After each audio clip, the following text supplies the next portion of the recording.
बिस्मिल्लाहिर्रहमानिर्रहीम। अस्सलाम वालेकुम नाज़रीन। फैज़ बाहू चैनल ते तुहानूं असीं वैलकम करने और तुहाडा शुक्रिया अदा करना है कि तुसीं इस चैनल नाल बड़ी मुहब्बत नाल जुड़े हो।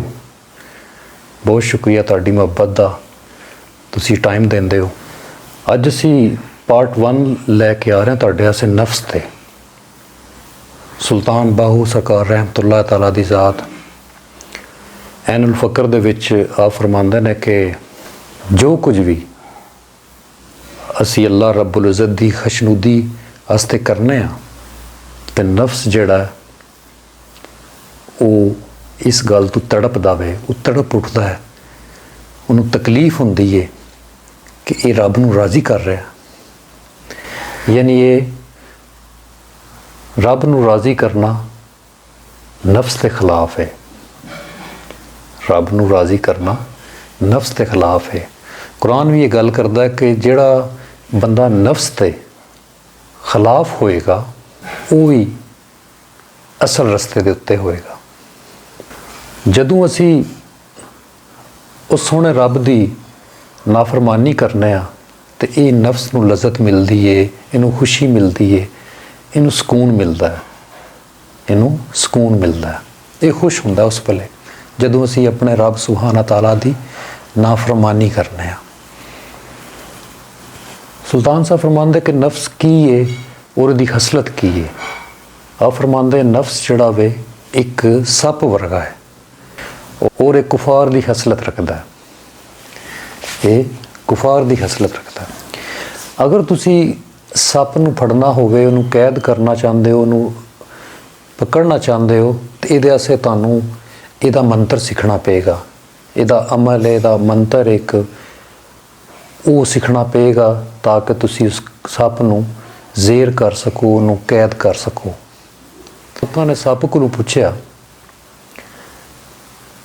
कुछ लोगों ने जिहड़ा इन्हां दा अमल जानदे सी तो उन्होंने लोगों ने सप को पूछया कि भी तू ये मंत्र कोई पढ़दा है तो तू अपने खुड चों अपने घर चों बाहर किवें आ जांदा?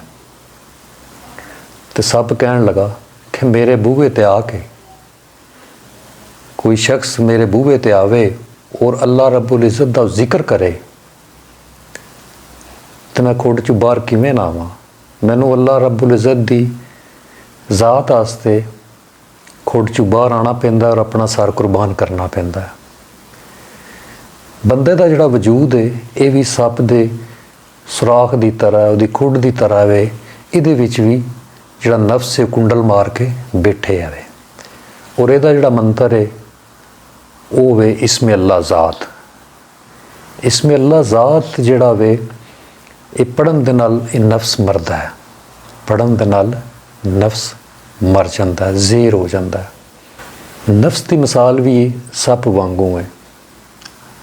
नफ्स की मिसाल सुल्तान साहब फरमांदे कि नफ्स की मिसाल भी सप वांगू है और ते बंदे का जिसम मिसल सुराख है, यानी एक उस खुड की तरह जिथे सप रहिंदा है, उस घर की तरह सप दे घर वांगू। तो इनू ज़ेर करने वास्ते और इसमें अल्लाह का जिहड़ा जिक्र है वो इहदे वास्ते एक मंत्र है।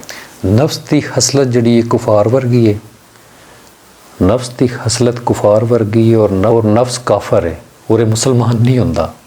नफ्स काफर है और मुसलमान नहीं होंदा। हाँ, मगर शरीयत और कलमा तैयब नाल यानी ला इलाहा इल्लल्लाह मुहम्मद रसूलुल्लाह सल्लल्लाहु अलैहि वसल्लम। इस्लाम हक ते और बातल कुफर है। सुल्तान साहब एक जगह ते होर ब्याते बाहू दे विच आ फरमांदे कि कलमे नाल नाती धोती ते कलमे नाल व्याही हो, कलमे मेरा पढ़िया जनाजा ते कलमे गोर सुहाई हो, कलमे नाल बहशत जाना ते कलमा करे सफाई हो। कलमे ने सफाई करनी है। कलमे की बहुत बड़ी ताकत है, बहुत बड़ा मामला है कलमा शरीफ का। तो सुल्तान साहब ने अपनी किताबों बहुत जगह तो जिक्र किया है और बहुत सारे तरीके दसे ने इस नफ्स तू जान छुड़ाने लई ते तू बचन लई। ये साडा पार्ट 1 सी। असी ਇਹਦੇ ਤੇ ਮਜ਼ੀਦ ਅੱਗੇ ਗੱਲ ਕਰਾਂਗੇ। ਨਫਸ ਤੇ ਜੋ ਸੁਲਤਾਨ ਸਾਹਿਬ ਆਪਣੀ ਕਿਤਾਬ ਦੇ ਵਿੱਚ ਫਰਮਾ ਰਹੇ ਨੇ, ਇਹ ਐਨੁਲ ਫਕਰ ਦੇ ਵਿੱਚ ਆਪ ਨੇ ਫਰਮਾਇਆ। ਔਰ ਨੈਕਸਟ ਪਾਰਟ ਵਿੱਚ ਅਸੀਂ ਸਾਡੇ ਨਾਲ ਜੁੜੇ ਰਹੋ ਫੈਜ਼ ਬਾਹੂ ਚੈਨਲ ਦੇ ਨਾਲ। ਨੈਕਸਟ ਪਾਰਟ 'ਚ ਅਸੀਂ ਮਜ਼ੀਦ ਅੱਗੇ ਦੇ ਤੇ ਗੁਫ਼ਤਗੂ ਕਰਾਂਗੇ, ਤੁਹਾਡੀ ਖਿਦਮਤ 'ਚ ਪੇਸ਼ ਕਰਾਂਗੇ। ਤੁਹਾਡੀ ਮੁਹੱਬਤ ਦਾ, ਤੁਹਾਡੇ ਵੇਖਣ ਦਾ ਬਹੁਤ ਸ਼ੁਕਰੀਆ। ਜੀਂਦੇ ਰਹੋ, ਵਸਦੇ ਰਹੋ। अस्सलाम वालेकुम।